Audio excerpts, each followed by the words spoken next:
Bienvenue dans la suite de la vidéo d'avant.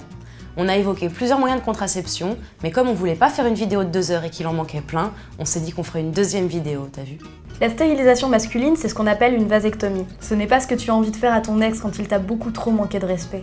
J'ai couché avec ta mère, ton père et ton chien. Mais Thierry! Ce n'est pas non plus ce que tu as envie de faire à ton ancien patron. Est-ce que vous pourriez signer ça, s'il vous plaît? Bien sûr. Dis donc, c'est clin. C'est une belle paire de lâches que vous m'avez ramené là. Allez, file.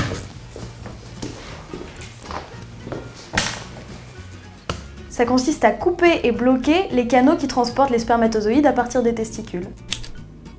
Il n'y a pas, en théorie, de condition d'âge, tant qu'on est majeur, ou d'obligation d'avoir eu des enfants. C'est une opération mineure réalisée en un quart d'heure sous anesthésie locale. Toutefois, elle n'est réalisée qu'après un délai de réflexion de 4 mois, après un premier rendez-vous avec un professionnel de santé qui t'aura expliqué les autres moyens de contraception, la vasectomie et qui aura bien vérifié que c'est ta décision. Elle n'est autorisée que depuis 2001 et est efficace à 99,9%.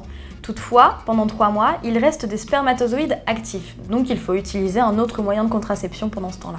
L'opération peut se faire par voie vaginale ou abdominale. Elle nécessite une hospitalisation entre 24 et 48 heures ainsi qu'une anesthésie générale. Il faut quand même se préparer à l'idée que ça puisse piquer un peu au réveil. Dans ce cas, on parle de ligature des trompes. Là aussi, il faut 4 mois de réflexion après un premier rendez-vous. Il n'y a en théorie pas de condition d'âge tant qu'on est majeur, pas d'obligation d'avoir eu des enfants et pas de statut marital. Bah encore redit. Comme la vasectomie, elle n'est autorisée que depuis 2001 et elle est efficace à 99,5%. L'implant contraceptif est un petit bâtonnet qu'un professionnel de santé te met dans le bras après t'avoir fait une anesthésie locale et une petite incision. Et ça ne laissera qu'une toute petite cicatrice. L'implant diffuse dans ton corps de manière continue de la progestérone, t'empêchant ainsi d'ovuler. Il est efficace à 99,9%. Tu le gardes 3 ans et c'est l'un des contraceptifs les plus hormonaux, à tel point que les personnes qui en ont n'ont pas du tout leurs règles, ou presque pas du tout.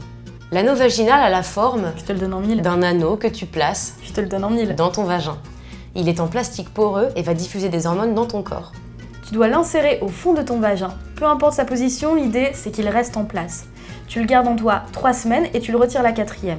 Des règles vont alors apparaître. À l'issue de cette semaine sans anneau, tu en remets un 9. Le principal inconvénient, c'est que parfois tu peux le sentir pendant l'acte. J'ai touché le fond là, non? Ah non, c'est mon anneau, t'inquiète pas. Oh, cool.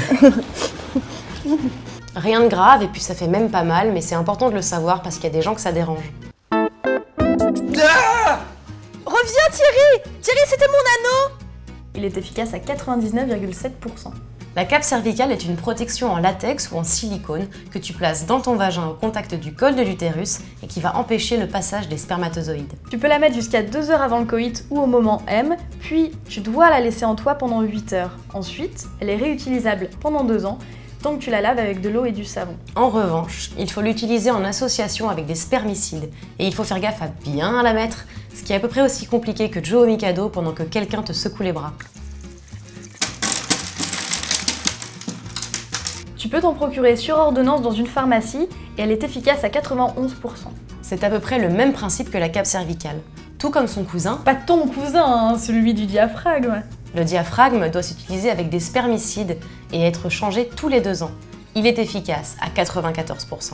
Tu peux trouver les spermicides sous forme de gel ou d'ovule et leur but est de neutraliser les spermatozoïdes. Tu peux les utiliser seuls Ou avec des copains. ou bien en complément d'une méthode dite barrière comme les préservatifs ou la cape cervicale par exemple. Leur efficacité est très aléatoire selon si tu les utilises bien ou pas. Si tu utilises un ovule, il va falloir que tu attendes 10 minutes qu'il ait fondu. Encore 7 minutes mon cochon. Et leur efficacité est d'1 heure. Jouez vite, c'est plus efficace que 2 minutes. Non mais je fais ce que je peux, ça va putain. Tout comme la pilule combinée, le patch contient une association d'hormones qui pénètre le sang à travers la peau. Tu peux le coller sur ton ventre, sur ton bras, sur ton dos, sur ton front, sur ta joue, sur ta sœur. Non.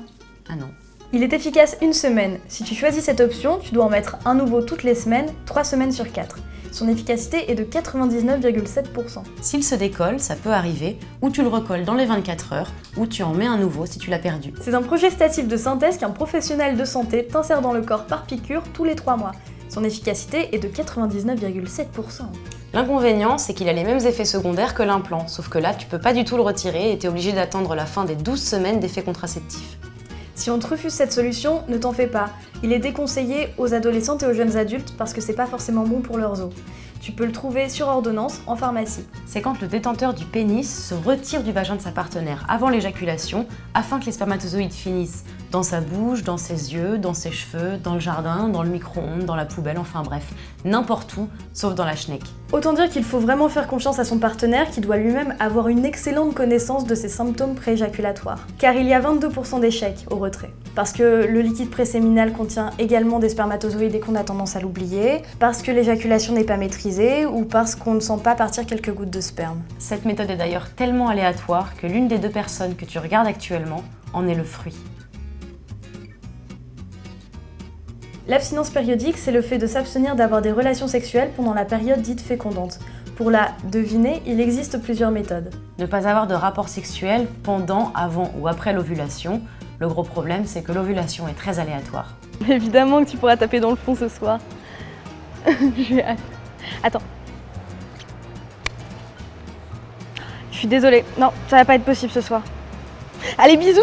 Prendre sa température tous les matins car elle augmente légèrement pendant l'ovulation. Le problème, c'est qu'un spermatozoïde peut vivre jusqu'à 5 jours. Bon, j'ai 38, donc soit j'ovule, soit j'ai la grippe. Ah merde! Observez ces glaires cervicales dont la consistance change pendant l'ovulation.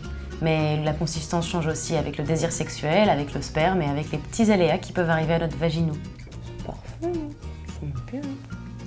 Dis-moi Marido, tu travailles sur un petit vaccin révolutionnaire? Bien pas du tout. J'observe mes glaires cervicales afin d'avoir un rapport. Ah, rapport sexuel. Oui. Petite coquine. Ah. Sacré Chantal. Mais vu la marge d'erreur, toute méthode dite naturelle étant vraiment peu fiable, ça vaut peut-être pas le coup de prendre le risque. Et puis naturel mon cul. Je trouve pas ça très naturel de s'empêcher de faire l'amour alors qu'on en crève d'envie. Je trouve pas ça non plus très naturel de devoir éjaculer dans les cheveux de quelqu'un.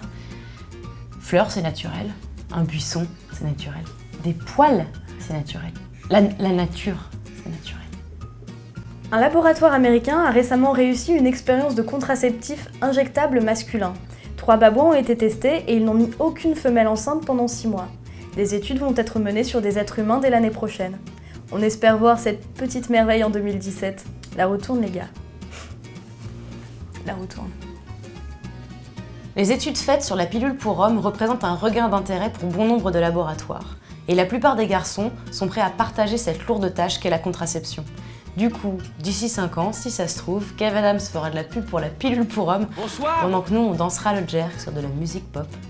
Et voilà, tu n'as plus aucune excuse pour ne pas utiliser de contraception. Si tu es un peu tête en l'air, certaines méthodes sont implantées en toi. Si tu n'as pas les moyens, certaines méthodes sont très bien remboursées. Et enfin, si tu n'aimes pas prendre des hormones, certaines méthodes sont totalement dépourvues de ça. Et pour savoir ce qui te correspond, le mieux c'est d'essayer et de voir quelle méthode tu supportes et celle qui te plaît le plus. Si tu n'as pas de gynécologue en qui tu as entièrement confiance, tu peux trouver un professionnel de santé dans les hôpitaux, au planning familial ou sur internet. Après une prise de sang, le professionnel saura généralement vers quoi t'aiguiller. Mais n'oublie jamais une chose, à part les préservatifs féminins et masculins, aucun de ces moyens de contraception ne protège des IST, donc pense bien en utiliser avant que toi et ton partenaire ne vous soyez fait dépister. La contraception, finalement, c'est un peu comme Noël en famille. On ne peut pas vraiment y couper, ça paraît un peu comme une contrainte. Mais qu'est-ce qu'on ferait sans ?